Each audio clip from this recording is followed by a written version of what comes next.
Disciplined and Practiced. Intelligent Masculinity, number 4. The Daily Actions That Make Values Real.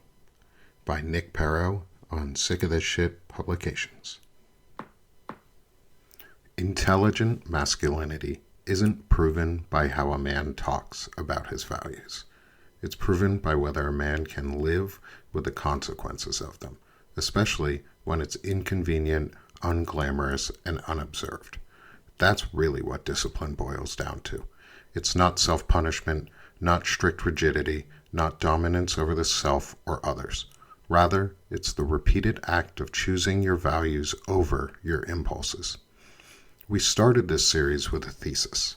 Quote, "Intelligent masculinity is the refusal to outsource accountability onto others, and the discipline to live with the consequences of your actions and values." End quote.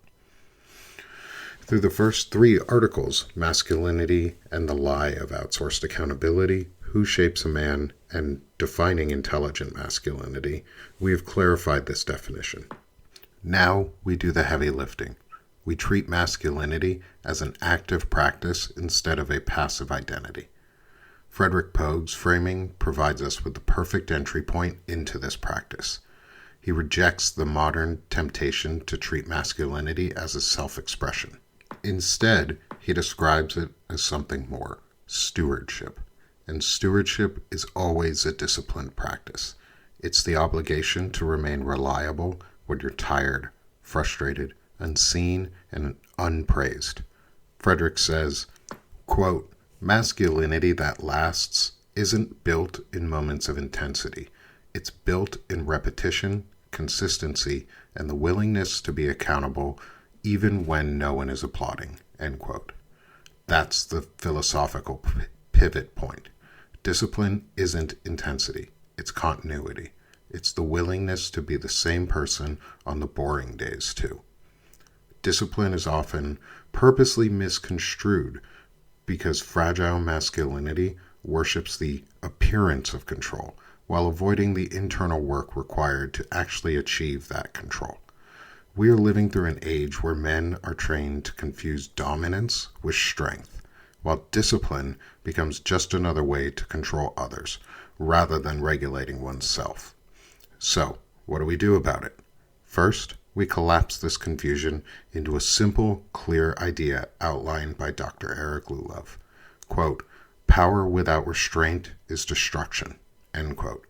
His statement is more than a piece of moral advice. It's a reality check about what power does when it's ungoverned and unaccountable. In intelligent masculinity, discipline is what turns power into protection while replacing the harm. Restraint and self-control aren't weaknesses. They're the foundations of the ethical container that keeps strength from becoming a weapon. Restraint and self-control aren't abstractions either. They're behavioral. They manifest as living mindfully, finding the balance on the scales between our intelligent mind and our emotion mind, the wise mind, while knowing that the balance is a sliding scale. That scale appears as the pause before the text, the breath before the reply, the ability to slow down in conflict so you don't punish someone else with your nervous system. If Dr. Eric gives us the core principle, restraint, Walter Rhine gives us the method, repair. A disciplined man doesn't just avoid harm. He knows what to do when harm happens anyway, naming the simplest practice that ego-based masculinity tries to outlaw. Walter says, quote, "An unqualified 'I'm sorry' is one of the strongest things a man can say." End quote. What makes that strong isn't the phrase itself. It's the refusal to slip out of the consequences with qualifiers, excuses, or counterattacks. An unqualified apology is discipline because it demands you stand in reality without reaching for a mask.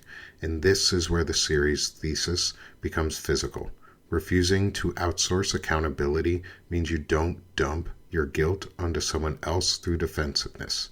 You carry it, you own it, you repair what you can, you change what you must. Sherrod Sweeney's story adds something that many men often forget. Discipline is not just a skill. It's a survival response to instability.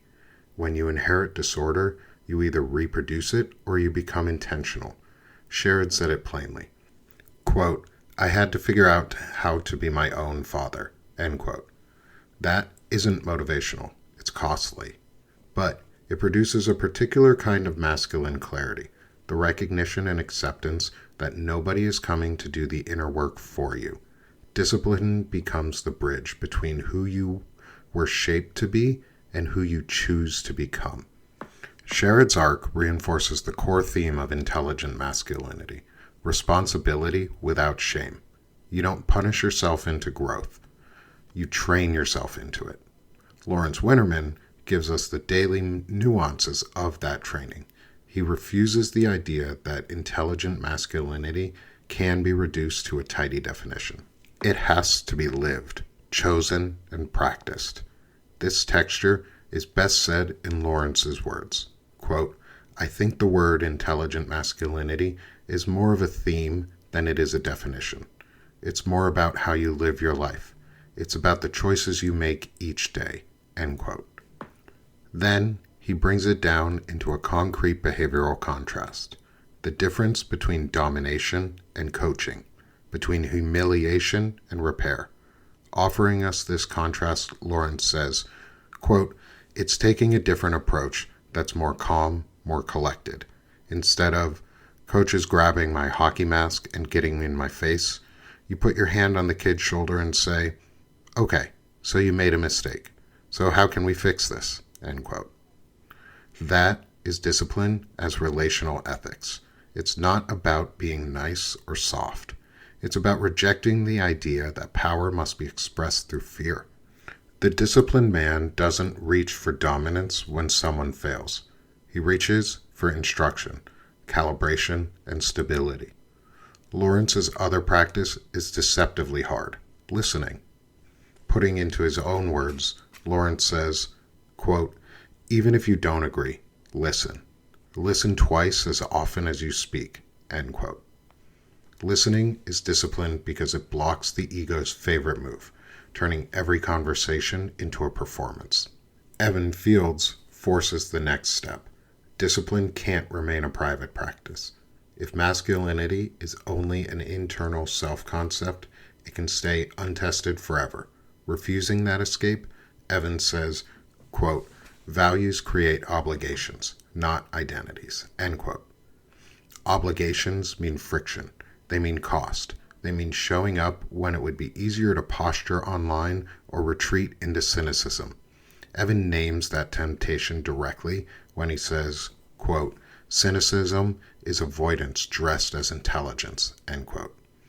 Discipline is what keeps moral seriousness from dissolving into baseless commentary. It makes participation possible without spectacle, because disciplined masculinity doesn't need to be seen to be real. Tim Fullerton layers in an essential civic dimension. Discipline isn't just personal. It's cultural. It's narrative.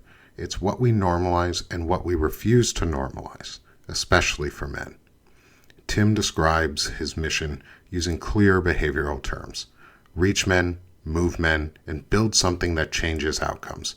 Backing this up, Tim says, quote, we are building content to appeal to men, which we hopefully think will move more of them to our side on the left, end quote. That's not just strategy. That's accountability at scale. Refusing to outsource the work of persuasion, refusing to abandon men to grievance ecosystems, refusing to treat masculinity as someone else's problem. This is one of the heaviest philosophical points in the whole project. A man's discipline is not only what he does when tempted, it's also what he refuses to let become normal around him. With that in mind, what is the philosophical heavy lifting of discipline? Simply put, discipline is the mechanism by which values become consequences you can live with.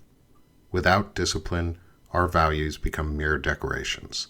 With discipline, values become structure, reliable, repeatable, and real. Frederick Pogue's claim becomes the emotional container. Dr. Eric Lulov's restraint becomes the power container. Walter Rhine's apology becomes the repair container. Sherrod Sweeney's self-fathering becomes the agency container. Lawrence Winterman's daily choices become the practice container.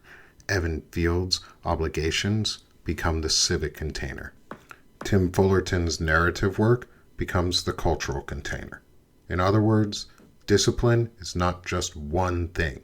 It is the full architecture of accountable masculinity. This has been Disciplined and Practiced by Nick Perro on Sick of This Shit Publications.